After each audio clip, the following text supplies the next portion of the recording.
Okay, now we were talking about stock splits, okay? And then we were talking about stock dividends, that was it. And with the stock dividend, what we have is so don't forget, we were talking about a stock dividend last class, so let's just pick up right where we left off. And again, with the stock dividend, the corporation sends out additional shares of stock. And they're in proportion to the number of shares that each shareholder owns, so you don't lose any proportional value. There was a large stock, there were a small stock dividend, and that was less than 25%, less than or equal to 25%. And of course, that was at market value.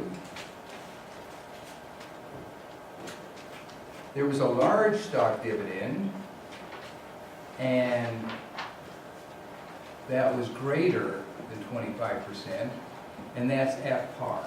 And again, the reason FASB decided to do it this way is that market value is really the one that you'd want, but it would be so destabilizing if you had a huge one. They thought par would just be less disruptive. So let's do a couple of examples here. So in this one example, they have 100,000 shares. They're going to issue a 2% stock dividend. Okay, so that means it'll be 20,000 shares. Okay. And the market value is $10. And of course, now this will be small, right? The market value is $10. And $10, of course, comes to $20,000. Now this particular stock has a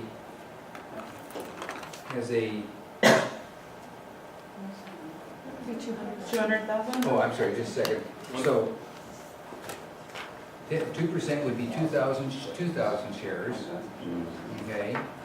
Times $10 would be $20,000, and it has $1 par. So the journal entry would be then December 31, retained earnings,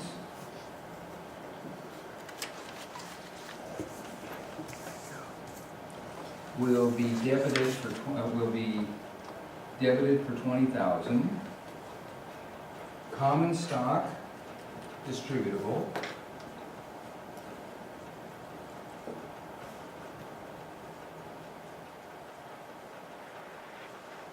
will be credited for 2,000, and of course this will eventually be transferred to common stock, the date of issue, right? And then $18,000 is the plug figure, and that will be paid in capital in excess of par.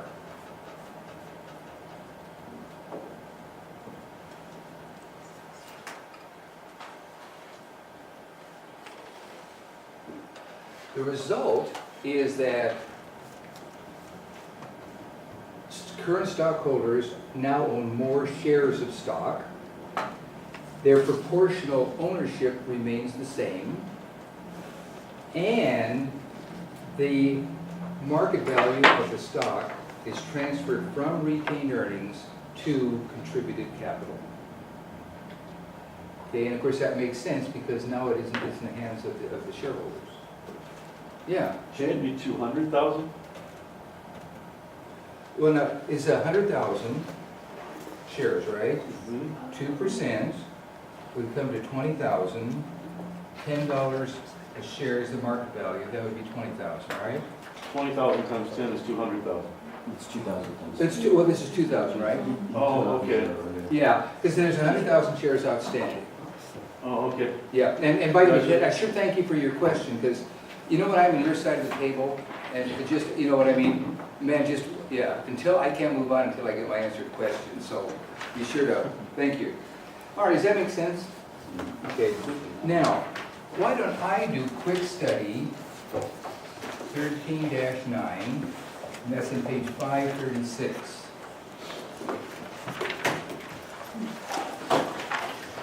And I'm going to turn this camera forward.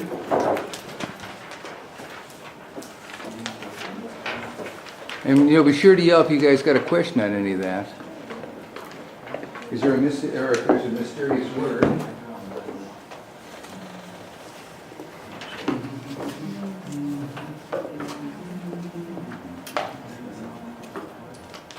All right. So in this case, it's quick study 13-9, page 5.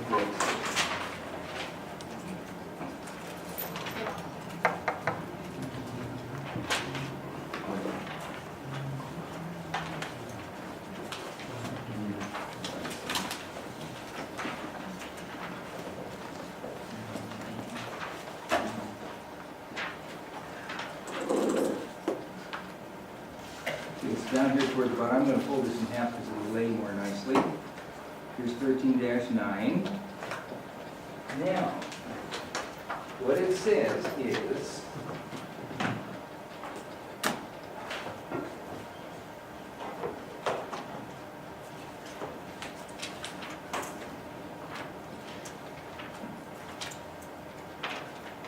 all right, here it is. So what it says is, now, the stockholders' equity section of the Zachman Company balance sheet as of April 1st follows. On April 2nd, so this was as of April 1st, common stock $5 par, 375,000 shares authorized, 150,000 shares issued and outstanding. So, and again, the way this works is authorized means that's the total amount they can sell. They've sold 150,000 and they have not bought any back in the form of treasury stock. We'll get into treasury stock later on today, okay? All right, and so the way this works is it's $5 par, so 5 times 150 comes out to 750,000. Because here's the amount of shares that were sold, $5 par, this is what it is. Here's the contributed capital, so this is the amount that when they sold it, this is the total amount above par that they sold it as. Here's the retained earnings as of this date, and don't forget retained earnings. Is everybody okay with retained earnings? You want an explanation? Please. All right, here, let me show you here. As far as an explanation goes, and the best thing to do is, let me put it up here on the board and I won't have to move the camera. Here's the retained earnings. What retained earnings represents? It represents the profit that's been left in the business since its inception. So let me kind of back up just a bit. I hope I'm not giving you more details than you want, but I think this may make it clear. So here you have revenue, and you have expense. Now, what we have done in 201 is we closed the income summary. And then, if you close revenue and you close expenses, that will then find what? It'll find the net income or net loss, and that is then transferred to retained earnings.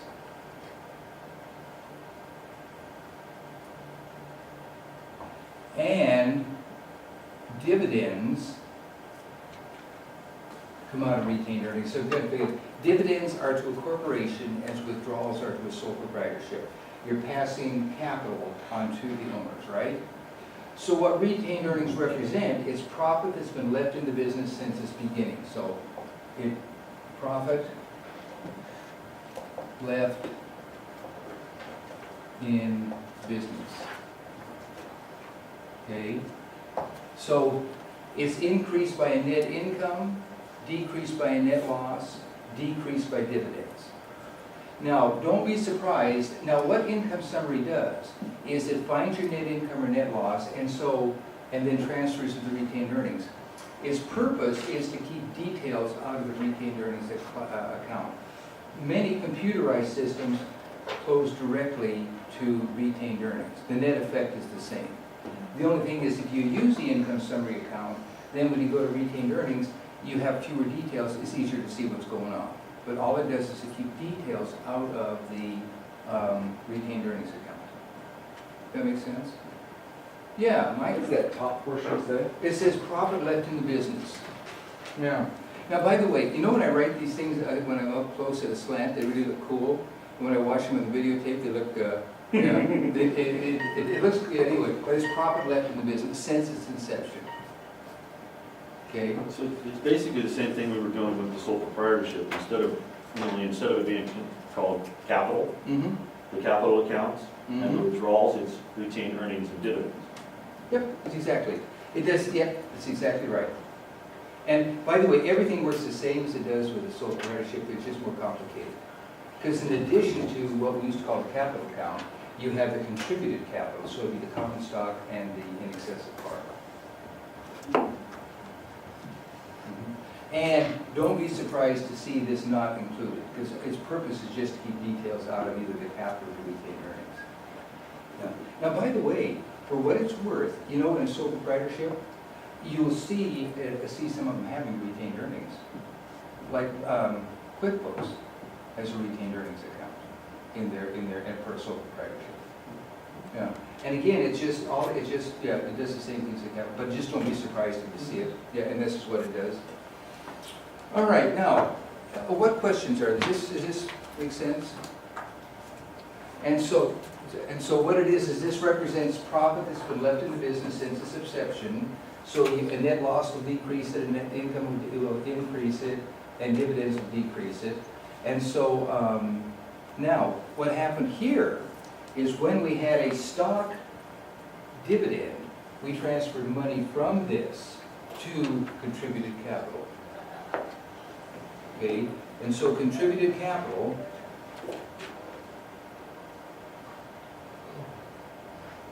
it has two parts. Okay, it will have common stock, and that's legal capital, it's par, and it will have in excess of par. Now I'll just put in excess of par, you know it has a longer name, but this will move us along.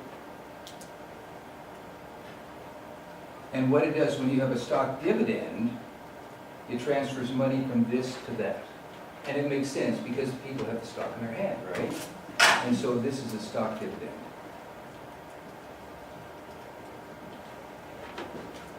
Is there a difference between the two different dividends, or is that just an Oh, yeah. explanation? Oh, no, there is. This is the cash dividend we studied earlier. And this is where the stockholders who own the business, they get cash. Okay? And when it comes out of retail, and they get cash. Here, all they get is a piece of paper. Okay.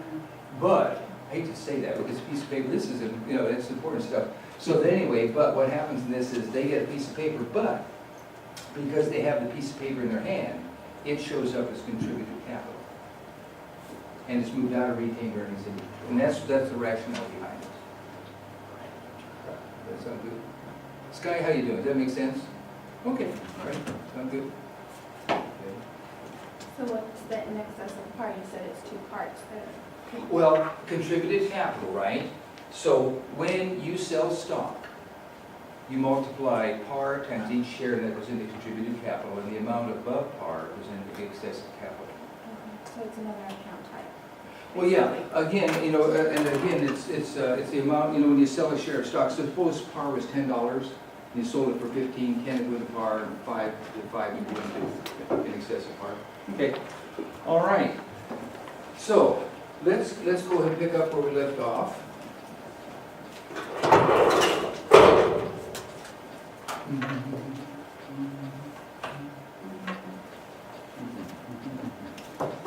Okay, now, so in this particular problem, so what they're saying is now, all right, so on April 2nd, they distributed a 10% stock dividend. That'll be a small stock dividend, so it'll be at market value. The company's per share value on April 2nd was $25, that's the market, prior to the dividend. Prepare the stockholders' equity section immediately after the stock dividend. So let's kind of do some journal entry first. So back here, what we have is we have on April 2nd, we make this big.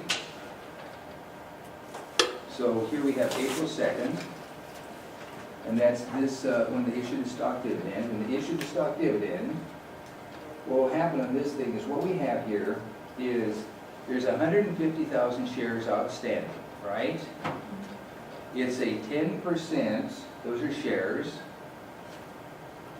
10% stock dividend at $25 per share, that means that retained earnings will be decreased by $375,000, because here's the number of shares, okay? Here's the stock dividend, so 10% of that, times the market value, so this is the stock dividend. This is the market value. Okay? So on April 2nd then, what we have is retained earnings will be debited for $375,000. In other words, it's decreased by the market value of the stock dividend. Now, common stock, which is legal capital, it will be increased by par. So in this case, this is $10 par, right? So $5 par. Okay, thanks. So $5 par. So in this case, what we'll have is, we'll have 10% of this times $5.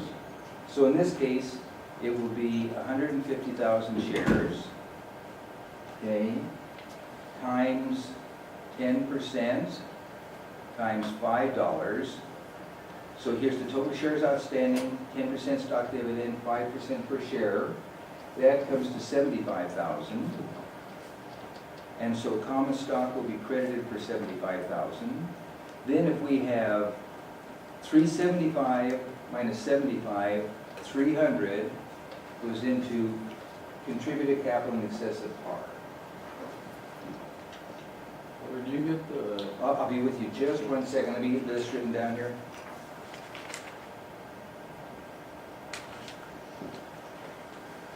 And I'm sorry, where did I get what?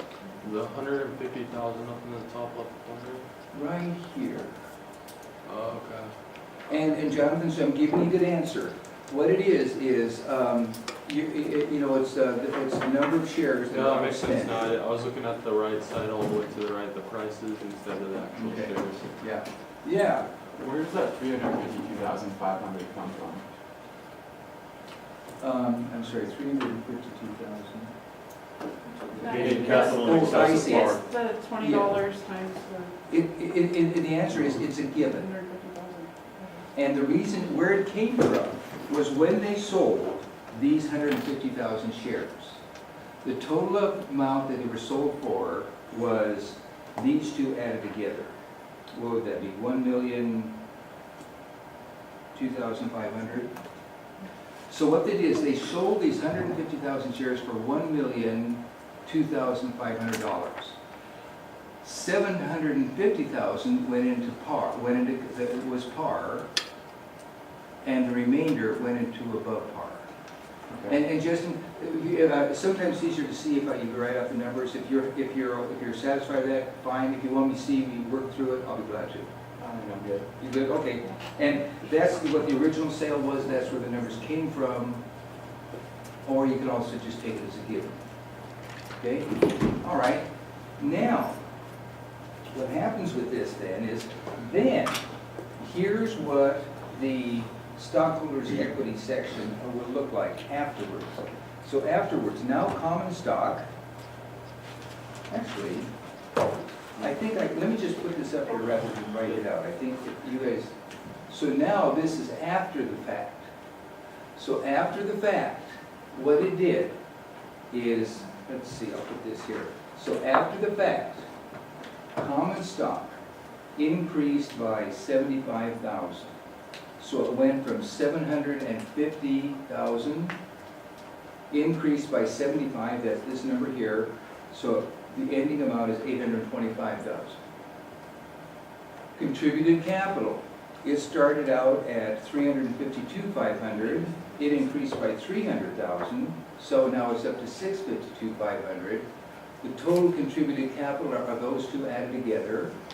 Retained earnings started at 633,000, and it decreased by 375,000. Now it's down to 258,000. And the contributed capital plus the retained earnings, here's the total stockholders' equity. Now, let me check with you guys. I kind of walked through that real quick. You guys want me to add the numbers? Where are you at? You pretty much got it? Yeah, Gene? Why do you decrease retained earnings? Okay, you want like the concept behind it? Yeah. Here's the deal. Retained earnings, contributed capital is how much people have invested, right? Okay, retained earnings represents profit that's been left in the business, right? So, when we did this stock distribution, we increased contributed capital, okay? And so what happens is when you increase the capital, it had to come from somewhere, it came from retained earnings. Okay, and so now there's more capital in the stockholders' hands. Thank you. All right. The contributed capital and the paid-in capital is the same account. Exactly. You know, this book, it's really a good book. One of the few irksome things it does is at this stage, they have the same account name, they have 3 different account titles for the same account, and I wish they didn't do that. Because, yeah, I just wish, at this point in time, one account name for the whole chapter. Once you get it down, call it anything you like. But no, they keep naming it different things, and they're totally different names, So, and that irks me, because the homework will use different names than the textbook. Yeah, I agree. But listen, you guys, all I can say is, if you would have suffered through some of those crappy textbooks like I have, you wouldn't complain. No, seriously. You know what I mean? You'd be really happy with a few of these irksome details. Okay. Can you put that, I don't know if you're referring to. Sure. Answers back up, right? Sure.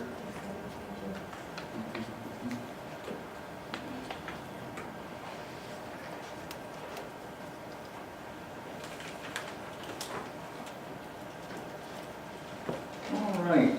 And you guys are okay with that? Now, a large stock dividend, that's a real easy one because it's just done at par.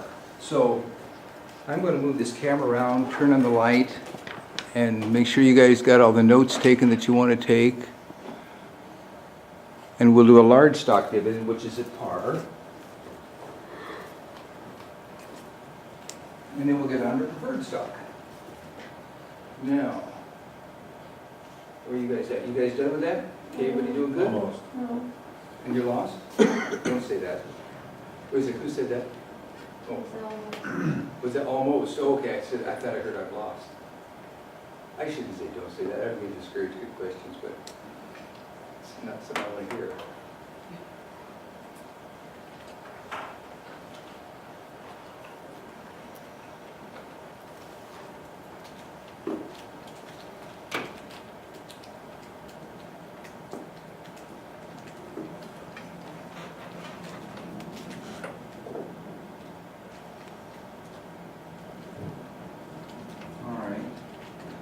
For you guys at home watching this thing, we're waiting for people to finish taking notes here. Yeah. Right, so the question I have is, I'm comparing the two. Okay.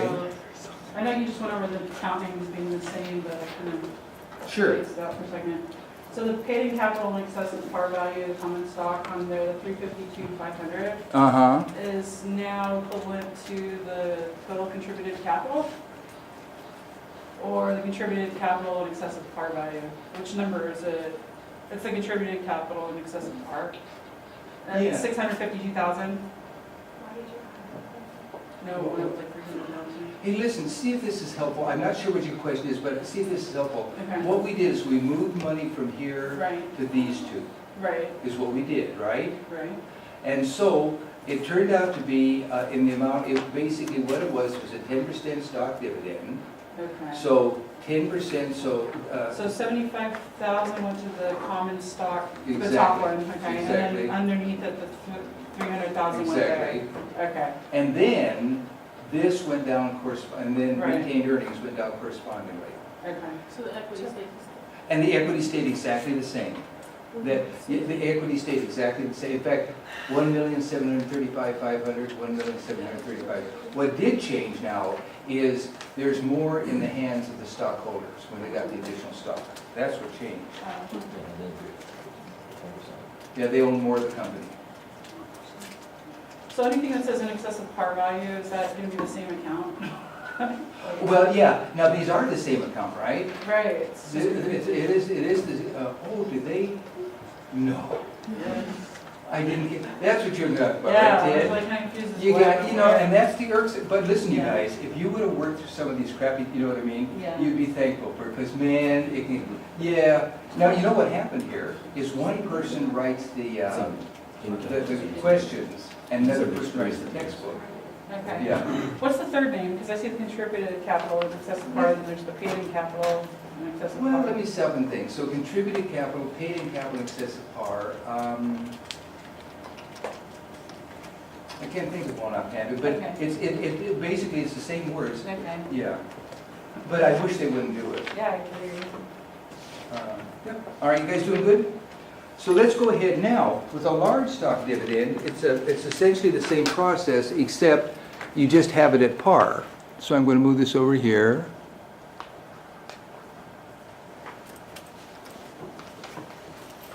Except now it's just at par. So in this case, what they did is, in this particular example, there's 50,000 shares outstanding.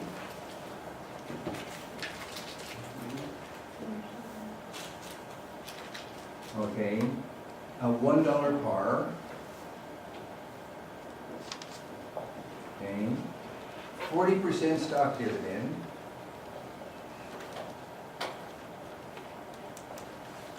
Okay, and it was selling for $8 a share. Now, what counts is the par, not the market price. Okay? So in this case, 40% of this equals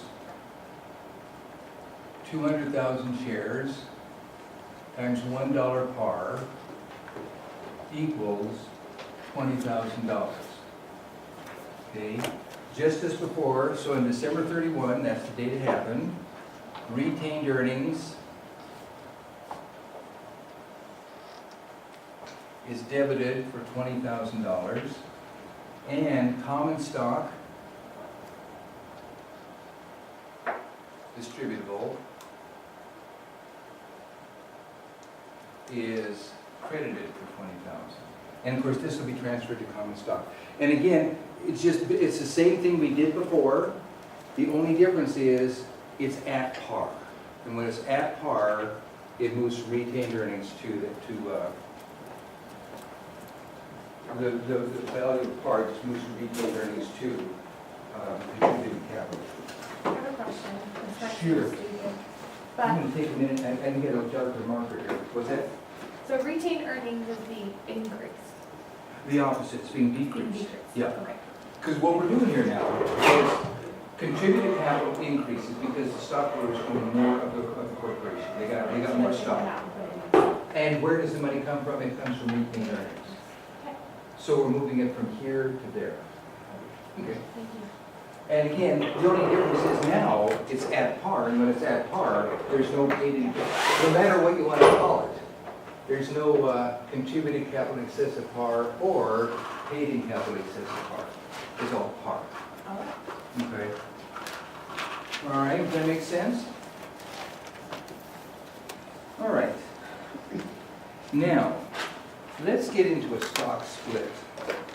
Now, here's what happens with a stock split is, normally, when they say at 2%, normally when you buy stocks, you buy them in round lots, which is either 1,000 shares or 100 shares, right?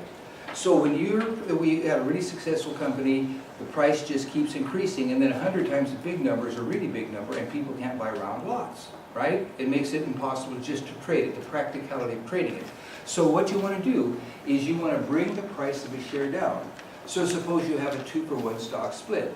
You call all your stock back in. If it's 2-for-1, you divide the par in half, like if it was $10 before, you divide it in half, and reissue twice as many shares to each owner, but now with half the par. Okay? So now, does that make sense? Yeah. So if it's a 2-for-1 stock split, you want to lower the price of each share, right? And the way you do that is you call the shares in, reissue them, And what you reissue is at half the par. If it was 3-to-1, you'd reissue 3 stocks at a third of the par. Now, the contributed capital, nothing changes, other than you do record in the, you know, when you have that stockholders' equity section, that's the only place you just state there's a difference par. Now, what happens with that is practically, if you own this stock, it's a good sign. It means the company was really prosperous. It means the value of the stock went up. And so it just represents a good track record. And so, I'll be right with you, Jonathan. Suppose you paid $50 a share before the split. Now, it may be worth $26 a share. In other words, it would be worth slightly more than half. Because don't forget, the market price is a psychological thing. It's not based on anything but what somebody's willing to pay for it. And this company has a good track record, and that will give a little bit of a bump. And maybe a 26-to-1, it'll be some sort of a bump. It'll be a small bump. Jonathan? Do they ever like do it where they like take away some of your stocks and they increase the price? Yeah, they can do that. We'll get into that. Preferred is normally where that's done. And so, you know, first of all, you can have reverse split, okay, that'll do the same thing. Suppose everything's just been really bad, right? And so now they're selling for a penny a share. So, bad show. So you do a reverse split. You call them back in, send out half as many that have twice the par. Yeah, I can do it. Or you can have, yeah. All right. So, that's a stock split. And the only difference is the par is cut down half-third, depending on whether it was 2-for-1 or 3-for-1. That's just reported in the stockholders' equity section. Let's get on to preferred stock. Okay?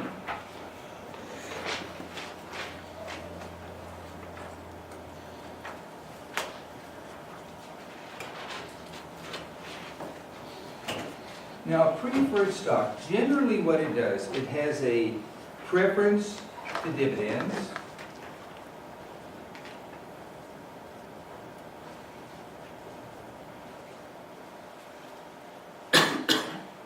And it has a preference to assets.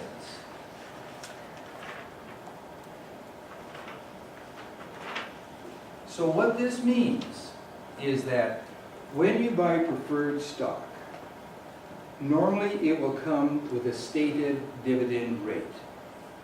Either a percent of par, so normally they have a stated dividend rate. Okay, either a percent of par or a dollar amount. And of course in this chapter, it will be a percent of par, okay?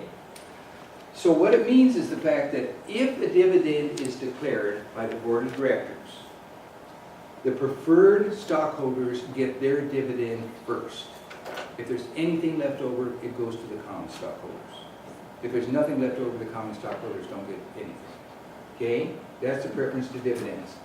Now suppose the business liquidates. The preferred shareholders have preference, but their claim is higher to the assets. Okay? So upon liquidation, they get paid first. So you sell the assets, you pay off the creditors, you pay off the preferred stockholders, what's left over goes to common stockholders. Okay? Okay. And it normally has no voting rights.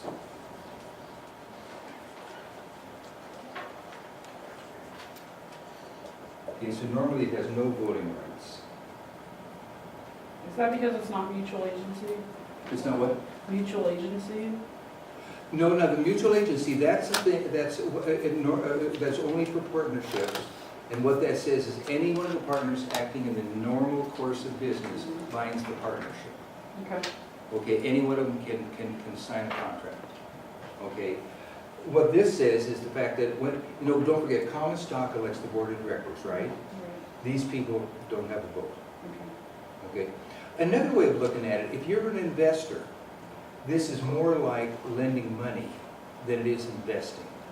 Because when you invest by common stock, you're an owner, you vote for the board of directors, and that sort of thing. If you're a preferred shareholder, you have no vote, but you get more the equivalent of a percentage return. Like, so you lend them money, you get interest. Mhm.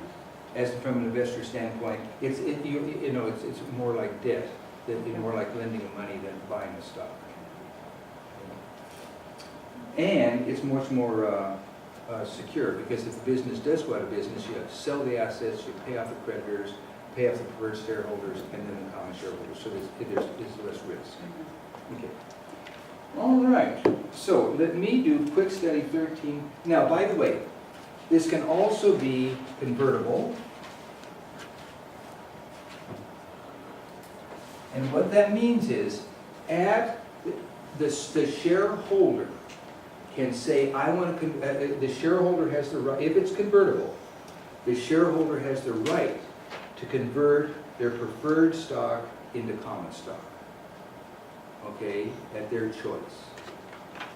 Okay, and it can also be callable. And callable means that the company can buy back preferred stock if they would choose to. And Jonathan, this is kind of what you're referring to. So they can buy back the stock if they choose to. Okay?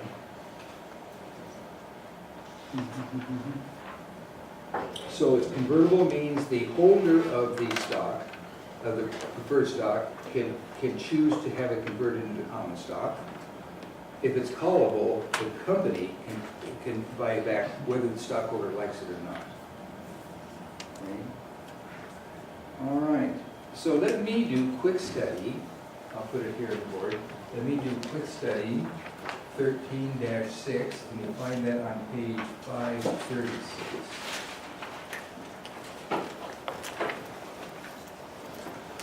All right, let me put this up here. Make it more readable.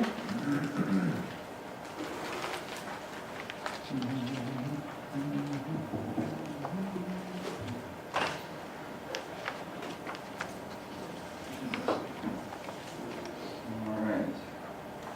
So quick study 13-6. There it is.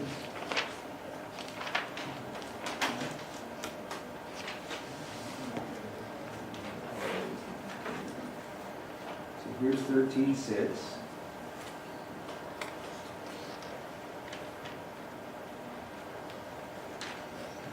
Okay.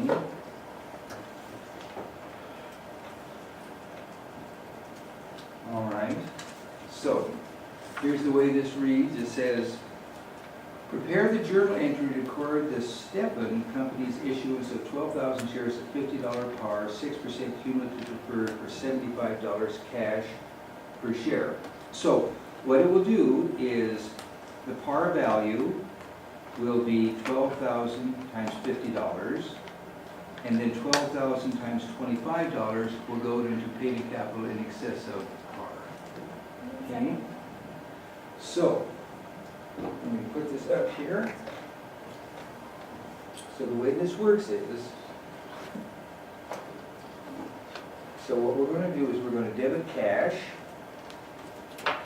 And I'm going to move this up here. Let me just do this. So if we have 12,000 shares, right? And we're going to sell them for $75 a share. That means we're going to have $900,000 in cash. And if we have 12,000 and a $50 par, this is market, and a $50 par, that means we'll have $600,000 in preferred stock.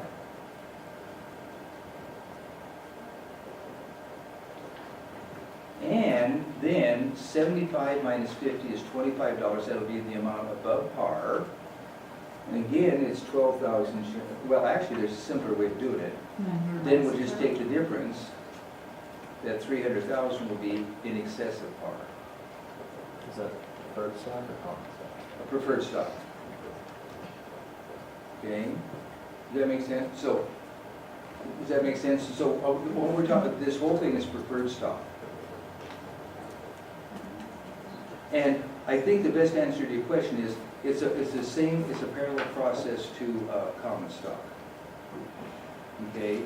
So, here's what the journal entry will look like. And let me put this journal entry up there to see who has a question. So cash will be debited for 900,000, and that's how much they sold it for. That's 12,000 shares at $75,000 a share. Preferred stock,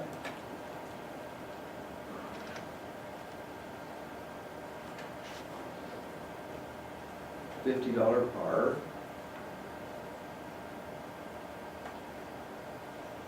Will be credited for 600,000. And then paid-in capital in excess of par preferred stock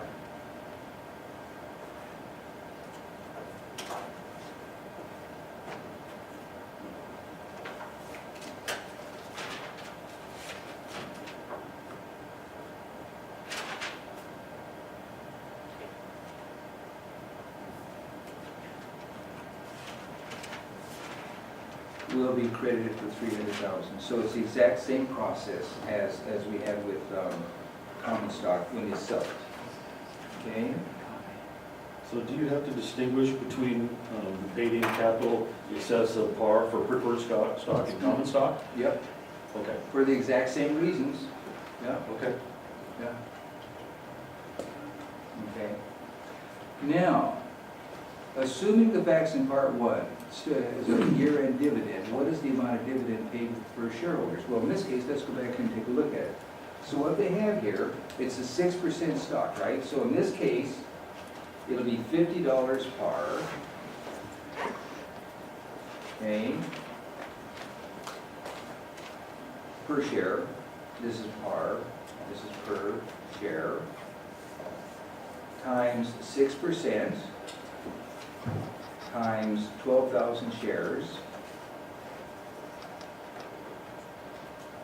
That means that 36, so if a dividend is declared by the, and I'll put this up here so it's easier.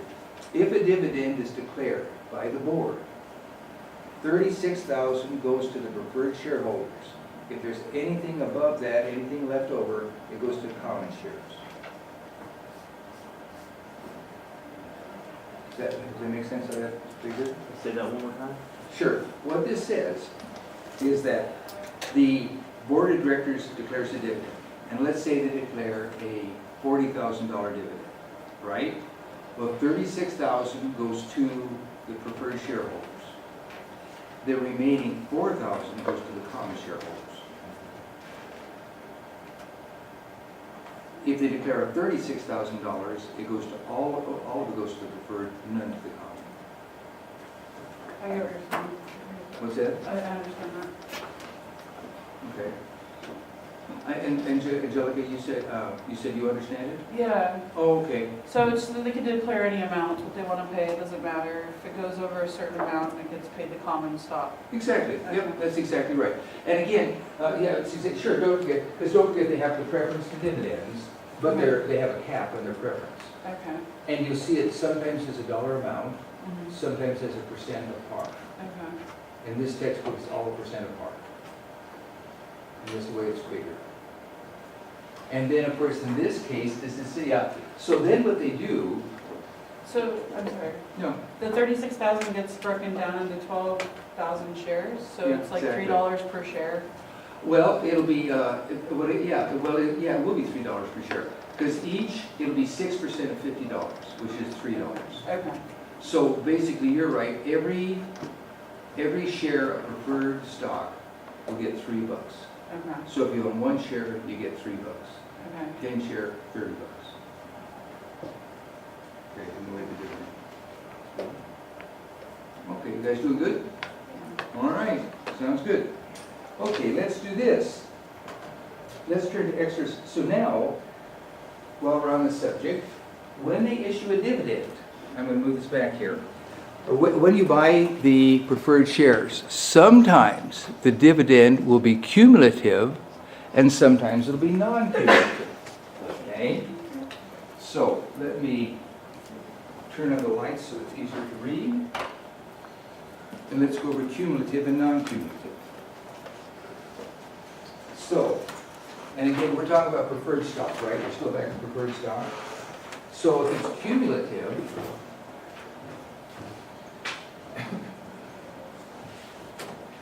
what that means is Dividends in arrears.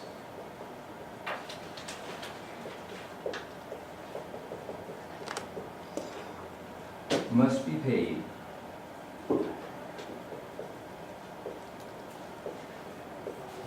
before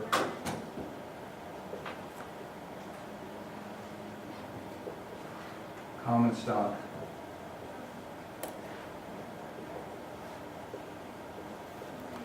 gets any dividend. So the example we had here where it came to 36,000, suppose the board of directors said, let's give a dividend of 30,000. Well, the 30,000 will go, all of it will go to the preferred shareholders, right? But they're short 6. Next year, the preferred shareholders have to get the current dividend of 36. So if they had, so what it is they had a, if they declared a dividend of $42,000, 36 would go for the current year, which would be next year, and the remaining 6 would be from arrears of this year. Yeah, Justin? Is it dividend in appears, is that what that said? Sure. Dividend arrears that are, they're behind on it. Arrears. Dividends that have been paid from a previous year. So in the example I have here, so in this year, 36,000 is what the preferred shareholders are due, right? If they have a $30,000 dividend, there'd be 6 in arrears. And I appreciate, anybody have a question on that because I'm there, okay? And then, until that $6,000 is paid off, the common stock will not get anything.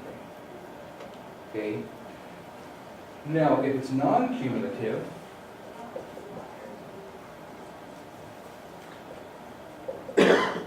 there's no arrears. So if it's non-cumulative, there's no arrears.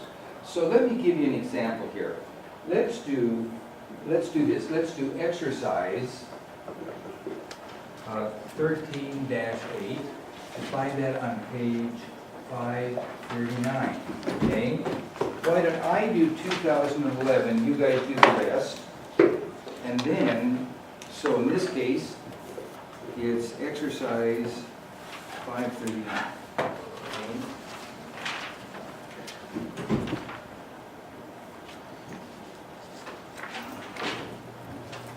Exercise 13-8. So here's what they have, and I'll do the first year. So let me put this on the board, and I'll show you how this works.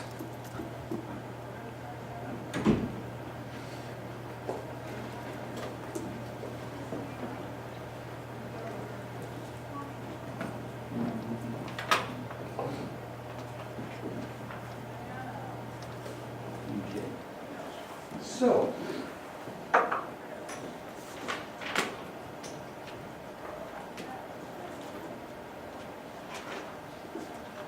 here's the way it works. You know what, actually, this may be the best way of doing it. So what happens here now? The weighted outstanding stock consists of 40,000 shares of non-cumulative 7.5% preferred stock with a $10 par. All right? Also, 100,000 shares of common stock with a $1 par. During the first 4 years of operation, the corporation declared and paid the following total cash dividends. So 2011, they paid $10,000. 2012, the board declared $24,000 dividend. 2013, $100. 2014, $196. Determine the amount of dividends paid each year to each of the 2 classes of stockholders, preferred and common. Also compute the total dividends paid for each stock for the 4 years combined. So let's do this. So in the first year, what we'll have, so in 2011, here's what we'll have. Okay, so this will be 2011. And we'll have preferred, in this column, we'll have one column